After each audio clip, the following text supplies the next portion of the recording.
Welcome to Whiskey's a Journey. My name's Peter Fasciano. Today's Monday. I got another bourbon video coming at you. Today, we're going to be taking a look at Jack Daniel's 10, batch number 3. Coming in at 48.5% ABV, that's 97 proof. Yep, 97 proof. It has a mash bill of 80% corn, 12% malted barley, and 8% rye. And unfortunately, they went down to a 700 milliliter bottle, and I paid $89.99 in Phoenix, Arizona. Like always, let's go ahead and pour it, nose it, taste it, talk about it a little bit, add some water, and give it a score in the end, or at the end of the video. Wow, this is actually pretty dark. Like I had mentioned, this is batch number 3. It's the current 2024 release. They have 3 batches up to this point, and then they also have 2 batches of the 12-year-old. Even before I get it up to my nose, it smells pretty sweet. There is a underlying recognizable note of Jack Daniel's, that maple banana note, but it's not overwhelming, it's not overpowering like the other Jack Daniel's products usually have. The one dominant note that I get in here is going to be the oak. As far as a 10-year-old goes, I think this is very oak forward. The underlying sweetness from that maple banana note is also very brown sugar and caramel and vanilla. Tell you what, it smells really good on the nose. 97 proof seems to be pretty nice. All right, one last time, it does seem to be a pretty oak forward, even for that 10-year-old. So it's going to be interesting to see if that actually comes through on the palate as well. All right, let's go ahead and get this thing on the palate. Boy, that is really nice. It's an easy sipper, good amount of sweetness. It is oak forward. You get those vanilla, brown sugar, caramel notes. And really, I've got to tell you, those typical notes of banana and maple are really low key in this. I think I like this a lot more than I expected to. There is a little bit of bitterness that's rising up on the side of the tongue, but it's not going up over the top to make it unpleasant. It's nice and it's an easy sipper. Let's go ahead and get that second sip down, because typically you can't really trust that first sip. Let me see if I can pull anything else out of here, see if it has a little bit more depth, concentrate on the finish, and then add some water to it. All right, cheers everyone. Second sip. Getting a little bit more oaky. There's a cherry note, a little bit of tobacco and some chocolates coming through. Second sip gives me a little bit more depth and complexity than that first one. The oak note, I believe, is still one of the dominant characteristics. It does leave that tannic or tannin bitterness on the side of the tongue, but again, nothing over the top. It's very pleasant. It gives it that extra little layer of complexity. All of the other notes are still there. The caramel, the brown sugar, the vanilla.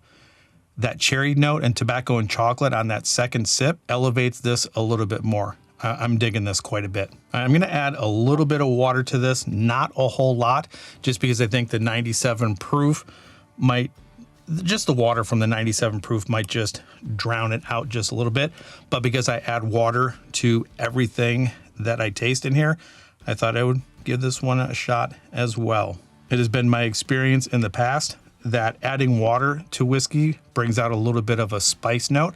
And I think this might be lacking a little bit of the spice note. So hopefully that water will separate some things and give me a little bit of spice. Because right now, with that finish in those 2 sips, I think it's leaning a little bit out of balance with too much sweetness. Not a lot, but just a little bit too much sweetness. And I'd like to have a little bit of spice to even that out. And then touch a little bit on the finish.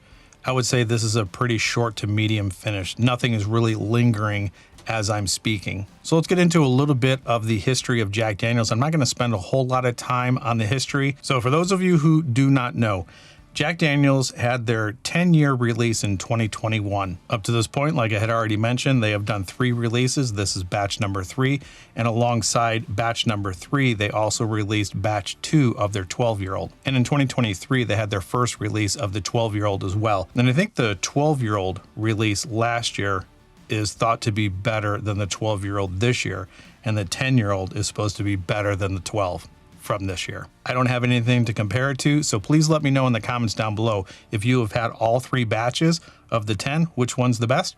If you've had the 2 batches of the 12, which one do you prefer? And of them together, which one do you prefer overall? And as far as where this comes from, this is just an aged Jack Daniel's Old No. 7, but at a higher proof. As far as the distillery information goes, Jack Daniel's was established in 1866 by Jasper Jack Newton Daniel. Unfortunately, on October 9th, 1911, Jack Daniels ended up dying or passing away from complications of blood poisoning.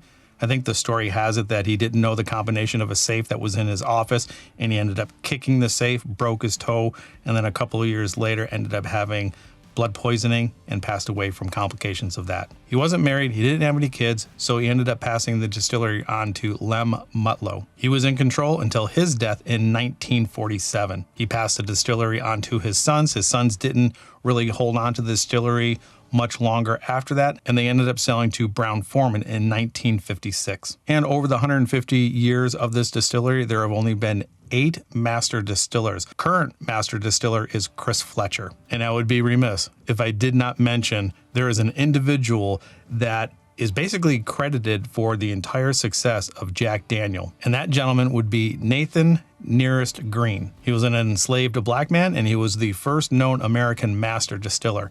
Not a master distiller at Jack Daniels. And he took all of that information and passed it along to Jack Daniel, basically taught him anything and everything he knew about the whiskey making process. And I will be dedicating an entire video on Nathan Nearest Green in the near future. And right before I end up getting to this last nosing and tasting, Jack Daniels is known as a Tennessee whiskey. And the reasoning behind the Tennessee whiskey instead of classifying it as a bourbon, even though technically it is a bourbon, they go through what's called the Lincoln County process, where they do a charcoal mellowing process. All right, let's go ahead and get this thing on the nose, taste it one more time, and then give it a score. All right, that brought out a lot more oak.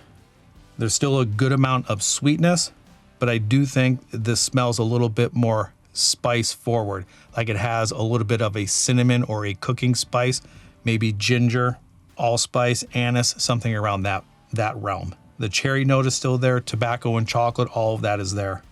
Let's go ahead and get it on the palate and see if that spice is there. Surprisingly, it is. I actually like this a little bit more with the water. Now, granted, that was the first sip with water, but it does balance out the sweetness with the spice. You still get all of those traditional flavors. You get the vanilla, the caramel, the brown sugar, but that added spice along with that oak note is very good. I like this with the water. That cherry, chocolate, and tobacco note also give this an extra level of depth. Going into it, I really didn't expect it to be this good, and I am pleasantly surprised. So if you are new here, basically I score everything out of 5 stars.